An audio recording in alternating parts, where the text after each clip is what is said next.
Nous allons maintenant voir le deuxième onglet de cette page qui s'appelle « Informations sur la page ». Donc vous pouvez cliquer ici. Alors, dans cette page-là, vous avez différentes informations, certaines que vous avez déjà rentrées, c'est celles qu'on a rentrées tout à l'heure quand on a créé la page, et d'autres que vous pouvez améliorer et remplir. Alors, comme vous pouvez le voir, là, ce qu'on va faire, on a déjà la brève description, on peut remplir, et je vous conseille de le faire, la description longue. Donc là, vous allez pouvoir aller un petit peu plus loin, expliquer qui vous êtes. Vous pouvez vraiment écrire un pavé, entre guillemets. Essayez d'être évidemment le plus intéressant possible, de parler un peu de votre histoire peut-être, de ce qui vous différencie de votre concurrence. Ça peut être très intéressant. Des produits phares que vous pouvez avoir ou des services phares, ça peut être quelque chose d'assez intéressant pour les lecteurs.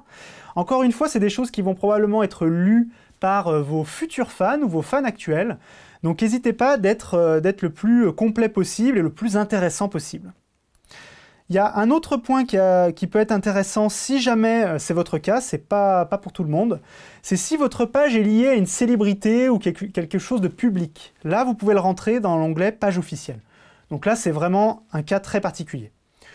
Pour l'information de la page, ce que vous avez d'autre qui peut être intéressant, l'info de début. Donc là, en fait, vous allez dire, la personne, quand elle arrive sur la page, sur quel onglet elle va être redirigée automatiquement. Donc vous avez différentes possibilités, vous pouvez sélectionner la naissance. Alors ça, c'est en fait, sur Facebook, vous pouvez créer une sorte d'arbre généalogique de votre entreprise. Donc ça peut être très intéressant. Typiquement, sur la page de la Fée Corsetée, par exemple, on a créé l'histoire du corset. Donc on a parlé de la naissance du corset dans les années 1500, etc. Et on a remonté toute l'histoire jusqu'à la création réelle de l'entreprise.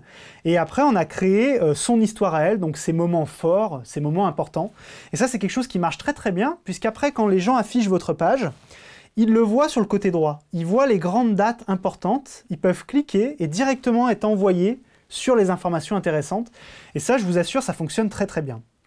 Donc vous pouvez dire, voilà, information plutôt naissance, la fondation, le démarrage, l'ouverture, la création, le lancement. Ça, c'est à vous de décider à quel moment vous voulez envoyer les clients sur leur connexion. Voilà ce qu'on peut dire sur l'information sur la page.